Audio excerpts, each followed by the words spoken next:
I think it's also just a perfect example of like a CEO gets a harebrained idea and you're like, okay, I guess we're going to try to make this work. But even with all of the planning and preparation, nature calls. Here we are, kicking off the new year with episode 10, Confessions, Confessions, Confessions.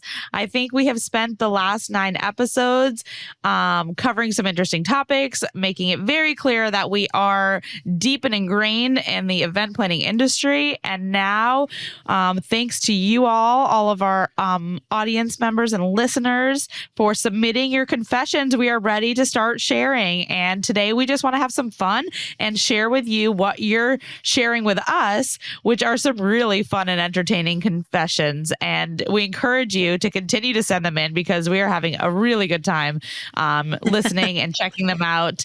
And what's going to be really fun today is that I'm going to share a few confessions that I received with Ashley, and Ashley will share a few with me. And neither one of us have heard the other confessions. This is going to be a live interaction between the two of us where we get to hear your stories and probably share a few of our own along the way. So I'm going to start with you, Ashley. Give me one of the confessions you've received and one that, gets us started. Well, I have to say, going through these has been one of the most fun experiences. I feel like they've been pouring in and we've been waiting to share these on air. So just some really great stories, funny stories, shocking stories. And I'm just really excited. So I'm going to kick off with one that I don't think you have heard because we kind of divided and conquered the, plethora of stories that we got. And I think this one is going to really share a little bit of an insight on a time when maybe you don't let the CEO make the decision for you. So I'll just give you that preface. So here's one we got in. All right. Yeah. Sorry. So, so this one comes from an anonymous confession. It says, my CEO had the wild idea that he wanted to ride onto the stage for his keynote on a horse. Yes, you read that right. I don't know if he was going through a cosplay moment as the knight in shining armor of our tech company, riding in to save the day, but we mobilized and found an equestrian partner that would help us. So this was a hotel, and there was a lot of prep and planning to lay down flooring along the route and something called a bun bag on the horse in case the inevitable happened. Yes, we're talking poop, people. All was set and ready, and off he went up through the crowd to take the stage. Somewhere about midway down the center aisle, something must have shifted on the horse's bun bag because he paused, stopped, and took the largest horse right in the middle of the crowd. My CEO, unaware of what was happening, was trying to get the horse to keep moving towards the stage. And while continuing his trot, the horse's own trot, so to speak, didn't stop. By the time he made it to the stage, the entire ballroom was either hysterical, snapping photos, or plugging their noses. At the end of his keynote, we had to usher guests out on the other side of the aisles because, God forbid, someone would have stepped in or slipped in horse poop.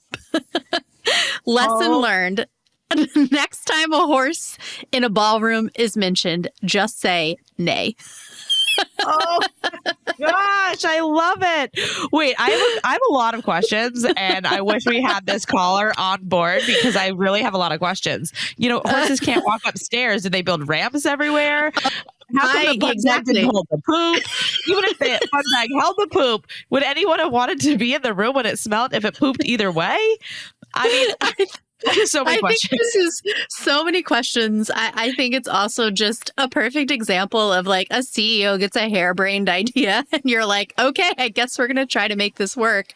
But even with all of the planning and preparation, nature calls. So I thought that one was just, it had me rolling over laughing when I first read it. And obviously I still couldn't get through it with a straight face. But I think a couple lessons learned. Yeah. And I even think of like when we do horse and carriage rides and stuff, like almost every time inevitably the horse goes to the bathroom. I mean, it's part of the experience. But when you're on top of the horse, you actually have no idea what's going on. So I can just picture the CEO up there like having the time of his life, waving around like a pageant queen and not knowing that everyone is just absolutely dying in their seats for a totally different reason. So, oh my gosh. Yes. Yeah, someday definitely we'll a good one. Dig up a picture of that. Whoever submitted it, send us a picture. We want to share that on our social too. Yeah, let us know what other things your CEO has asked in the future. I'm sure they're probably wilder and wilder. So we'd love to hear more from you. Absolutely. Okay. Well, that was a fun one. I can't say the story that I'm going to tell has the same amount of smells or senses in the same way. But let me share one of the ones that I received. All right, lay it on me. Okay, here we are. I am a third-party meeting planner and recently worked on an incentive program for a major telecommunications company. It took place in South Florida, and we partnered with your team on DMC services. So one of the attendees was this very nice girl from Hawaii who was a first-time winner and probably in her early 20s. She had chosen to bring her mom as her guest and leave her husband at home for this trip. On the first day, the guest had a choice of activities, and she wasn't feeling well and started complaining of stomach pains. So we ended up getting medical involved and transporting her to the hospital. The next call we received was a total shock. She had delivered a baby. She had no idea she was even pregnant. Needless to say, we were shocked, but probably not as shocked as her husband when she called him. CSI ended up getting her a car seat and a stroller and all the basics set up so she could fly back from Florida all the way to Hawaii with her newborn child. The CEO actually got on stage at the final night award dinner and recognized this as the very first time occurrence in his career and a welcome to the family to the newborn child. I mean, I think they should have changed the closing session to a baby shower at that point. Can you even imagine? You have no idea you're pregnant and you're thousands and thousands and thousands of miles away from home. And all of a sudden you give birth on a convention at an incentive program? Thank goodness she had her mom with her and she wasn't traveling solo. I think that would have been even more crazy. At least she had someone to help in the birthing process. I mean, unbelievable. Unbelievable. So with that, I got another story that had some connection to this one. It was actually somebody who was at this conference, and when we were did they have a baby too? No. Whenever we were, unraveling some confessions, this one came up as well. So here it is. Years ago, I was in between meetings and was heading back up to my guest room to refresh before an evening event set up. The elevator door opened up, and to my surprise, there was a baby in a carriage all by itself inside the elevator. I was shocked, and of course, I had to get into the elevator. I could not leave the baby alone. Unsure where the baby belonged or what to do, I hit the button for every single floor. I will never forget when I landed on floor 6 and the door opened to a gentleman in full-blown panic. He was sweating, pacing, and looking white as a ghost. I knew I had found the father.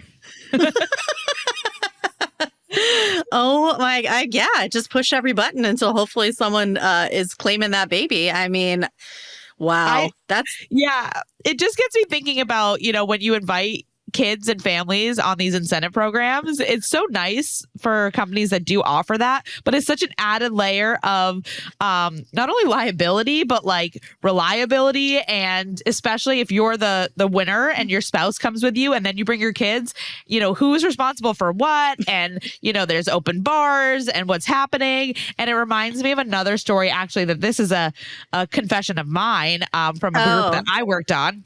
Okay. And I like where this is going. I had an insurance group. They were about 650 people. About 350 winners and their spouses. And then they brought families as well. And they were doing their welcome reception for a clam bake on a venue called Thompson Island, which is in the Boston Harbor. You get on boats. It's about a 30-minute boat ride, and you have this beautiful sunset view of Boston looking back.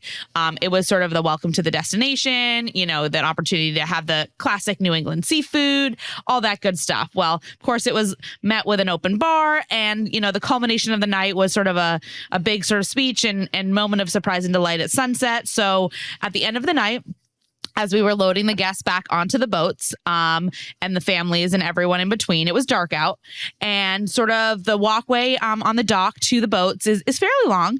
And when you get to the boats, they sort of create sort of a gangplank to get from the dock onto the boat itself. So there was a couple with a small baby in a baby carriage, and they were pushing the baby onto the gangplank. The mother had already gone onto the boat, and the husband had probably had a few too many cocktails and where this is going. The wheel on the gangplank and actually started tilting the carriage. Now, what you don't realize is that it's a very small gap. It drops down to a very cold ocean, and the husband had forgotten to strap the baby into the car seat. Oh no. So the baby comes out of the car seat on the gangplank and literally gets caught by another guest in the nick of time. It was traumatic for all of us watching, let alone this wife and husband. And was she mad? She mad? I was going to say he's in the doghouse for sure after that. Fast forward, we've been working with the same group for, I think, 7 more incentive trips since then. She doesn't come anymore. I don't think that worked out for them. Are they still married? I hope. I don't know. I really don't know.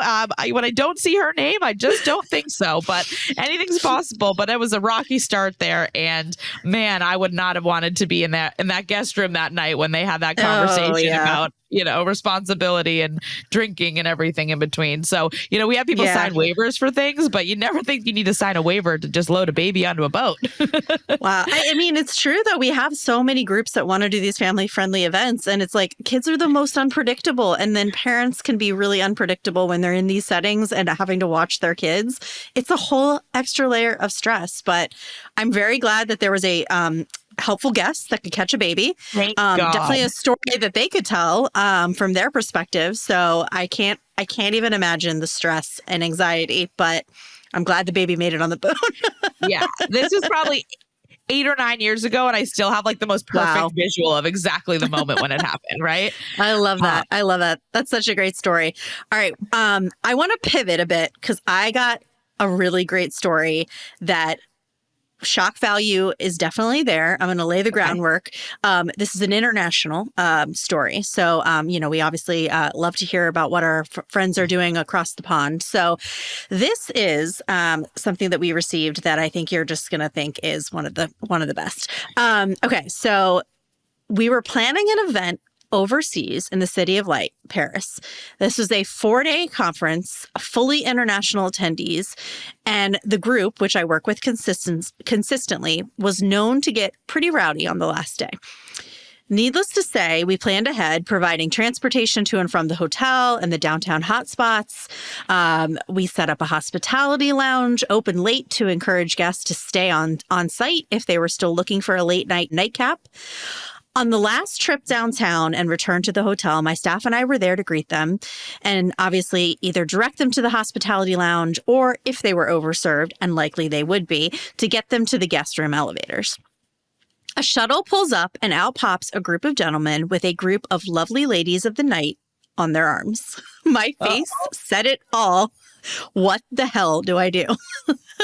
They breezed right past up to their rooms. So at this point, I just figured they're up to their rooms and I can just put this to bed, literally. Everything wrapped up and off we all went to bed. Hours later, I get a call from the CSM that there is an issue in the lobby involving my guests and I need to come down immediately. Lo and behold, there is a full-on argument between one of my guests and a prostitute. I lean into the hotel staff to get an understanding of what angry French is flying around between them.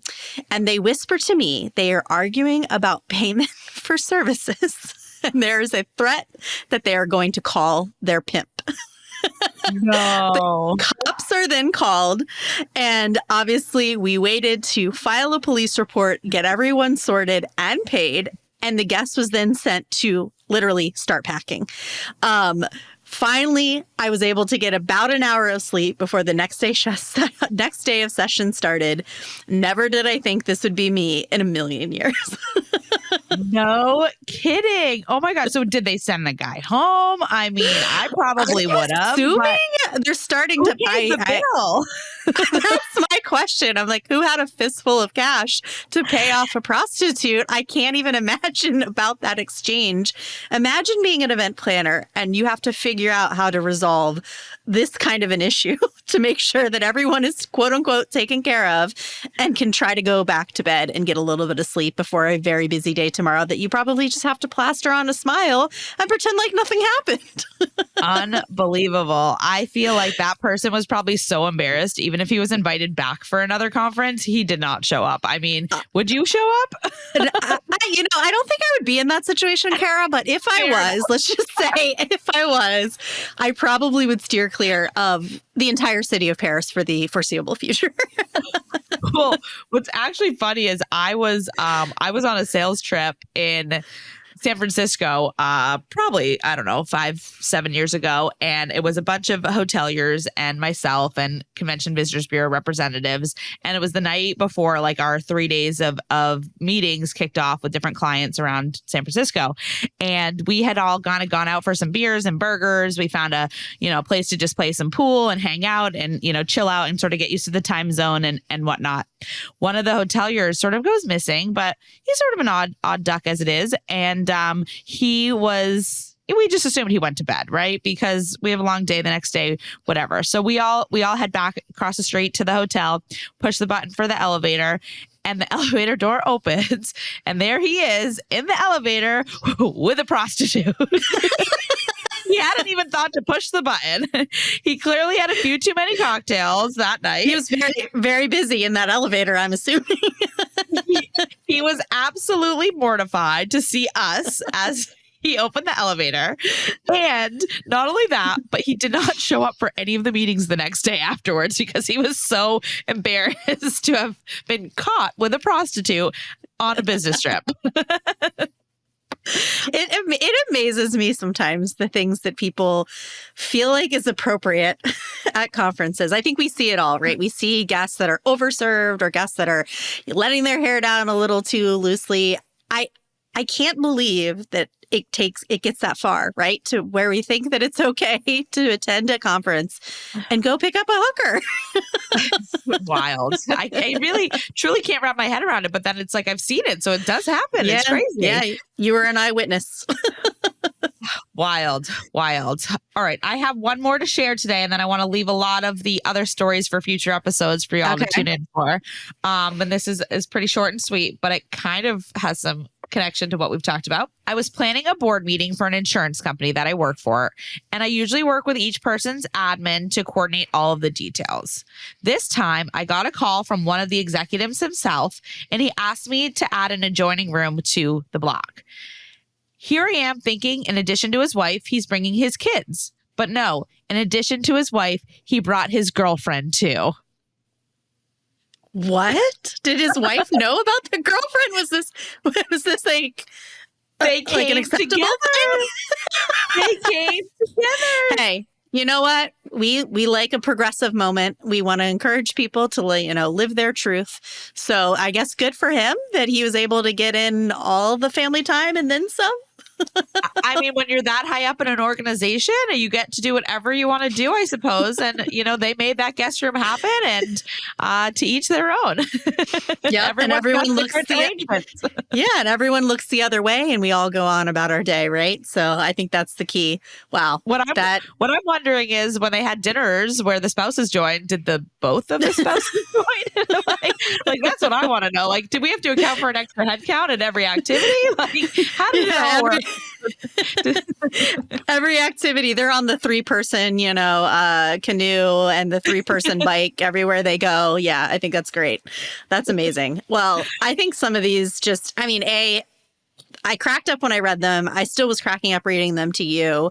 I I mean, I echo what you say. We have so many more to go through. I mean, this is just the tip of the iceberg. So I just want to say a huge thank you to our audience for taking the time, jotting these down, calling in with some of these shorter confessions. We want to hear those because they are just this is incredible. And I can't wait to, pepper this into our episodes moving forward now that we're sitting on a true goldmine of event planner confessions for sure. Absolutely. So I know you all have confessions out there. Every time I've been in person with each of you, you tell me I have a great confession or I'm going to send it in, I swear. So don't hesitate. We want to feature you and we want to hear your stories because these are fun. I'm having a good time. And having a great time. And just a shout out, anyone that gave these anonymous confessions, we'd love to hear more from you. So come out of the woodwork and let us know all of your other crazy stories. Yes, there's got to be more. All right. Well, This was so fun, Kara. All right. Well, looking forward to we'll have some more education, I think, along the way in the future. But I think our confessions are definitely a highlight for me, and I'm looking forward to having more of those in each episode in the future.